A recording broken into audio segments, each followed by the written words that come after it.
नमस्कार मेरे प्यारे साथियों, मैं डीपी आज एक नए वीडियो के साथ आप लोगों के सामने हूँ।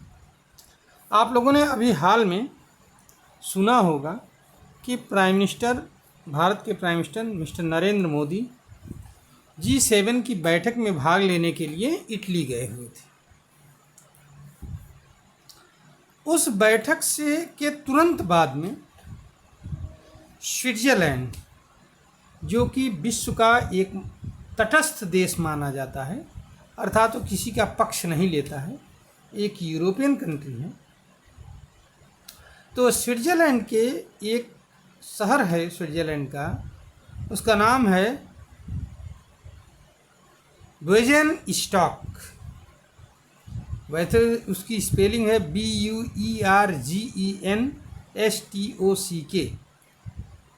बर्जन स्टॉक, लेकिन वास्तव में उसको पढ़ा जाता है विजन स्टॉक।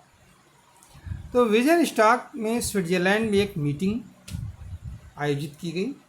इसमें 90 देशों के लोगों ने भाग लिया, 90 देशों के लोगों ने। इसका नाम दिया गया स्विस समिट। हालांकि यूक्रेन के राष्ट्रपति जो जेलेंस्की हैं, उन्होंने इसको पीस समिट नाम दिया था। सबसे बड़ी बात ये थी कि इस मीटिंग में रूस यूक्रेन के युद्ध विराम से संबंधित प्रस्ताव पर चर्चा होनी थी, लेकिन इसमें रसिया को बुलाया ही नहीं गया था। आप समझिए, रसिया को बुलाया नहीं गया, चाइना ने भाग नहीं लिया। भारत ने भाग तो लिया, लेकिन पार्टिसिपेट तो किया, लेकिन किसको भेजा? न तो स्वयं मोदी जी गए, न ही मिनिस्टर ऑफ एक्सटर्नल अफेयर्स अर्थात एस जयशंकर जी गए। इसमें भेजे गए पवन कपूर, जो secretary ministry of external affairs में हैं, वेस्ट माने पश्चिमी देशों के विशेषज्ञ माने जाते हैं। इस समिट में ब्राज़ील ऑब्जर्वर के रूप में था। समिट के अंत में जो प्रस्ताव पेश किया गया, उसमें कुछ बातें इस टाइप से थी, लेकिन उस बात को जानने से पहले हम रूस का पक्ष थोड़ा सा जान लेना चाहते हैं। तो रूस का ये कहना है कि वो शांत तो चाहता है, लेकिन 2 शर्त उसकी उसमें होनी चाहिए। पहली बात तो जितना उसने यूक्रेन को जीता है, वो वापस नहीं छोड़ेगा, वापस नहीं देगा। दूसरी बात, यूक्रेन कभी भी नेटो का मेंबर नहीं बनेगा। यूक्रेन को ये चीज़ एक्सेप्टेबल नहीं, वो उसको स्वीकार कर नहीं पा रहा। तो यूक्रेन का ये कहना है, अब इस समिट में क्या निष्कर्ष निकल कर के आया, इसको आप समझिए। यूक्रेन का ये कहना है, या इस समिट में जो बात निकल कर के आई, वो ये है कि रूस बिना शर्त युद्ध से पूर्व वाली स्थिति पर वापस जाए और युद्ध को रोके। अब बताइए, रूस को बुलाया ही नहीं गया, यूक्रेन अकेले ही सारा डिक्लेरेशन कर ले रहा है और बाकी के वर्ल्ड जो है सारे डिक्लेरेशन कर रहे हैं।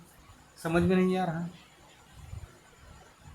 इस तरह की बातचीत से खफा होकर के, दुखी होकर के Bharat, India, Indonesia, Mexico, Saudi Arabia और साउथ अफ्रीका जैसे ग्लोबल साउथ के कई कंट्रीज़ जो हैं, उन्होंने दस्तखत करने से मना कर दिया इस समिट पर। एक तरह से समिट ही फ्लॉप हो गई। जब ग्लोबल साउथ का कोई कंट्री इस पर दस्तखत ही नहीं कर रहा है, साइन ही नहीं कर रहा है, तो समिट का मतलब क्या हुआ? और समिट भी एक तरफा समिट, जिसमें रूस को बुलाया ही नहीं गया, यूक्रेन अकेले अपने मन मुताबिक शर्तों पर शांत समझौता करना चाहता है। तो यह एक हास्यास्पद स्थिति बन गई है यूरोप के कंट्रीज़ के लिए। अब देखिए आगे क्या होता है। जैसा कि आप सभी लोगों को मालूम है कि रूस यूक्रेन युद्ध 2 वर्ष 3 महीने से ज़्यादा पुराना हो चुका है।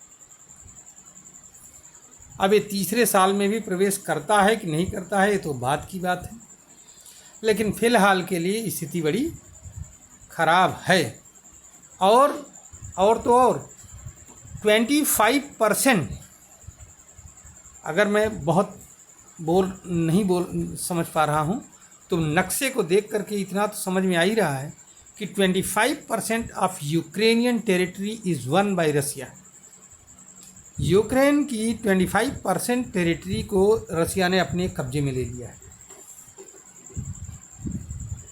बल्कि उससे ज़्यादा होगा। अब देखिए क्या होता है इसमें आगे, रूस का क्या होता है, यूक्रेन का क्या होता है, वेस्टर्न कंट्रीज। हालांकि G7 की मीटिंग में ये वेस्टर्न कंट्रीज लड़ाई लड़ने के लिए $50 बिलियन का लोन यूक्रेन को ऑफर किया है, लोन लड़ाई के लिए। ये देखिए ज़रा सा दोहरा मानदंड वेस्ट का, कि एक तरफ युद्ध रोकने की बात कर रहा है और दूसरी तरफ एक साथी को पैसे भी दे रहा है, तुम लड़े रहो, तुम लड़े रहो। ये स्थिति है पूरे वर्ल्ड के सिनेरियो की। हालांकि अब देखिए आगे कहाँ तक ये बात जाती है। ये तो बात खैर वहीं पर फ्लॉप हो गई, लेकिन आगे क्या होता है तो भगवान ही जाने। फिलहाल मैं अपना वीडियो यहीं पर समाप्त कर रहा हूँ। नमस्कार, जय हिंद, जय भारत, वंदे मातरम। उम्मीद है कि आपको यह टॉपिक समझ में आ गया होगा क्या है और कैसे है। अगर ऐसा है तो आप हमारे इस चैनल को लाइक करिए, चैनल को लाइक करिए, सब्सक्राइब करिए, वीडियो को शेयर करिए। धन्यवाद, नमस्कार, जय हिंद, जय भारत, वंदे मातरम।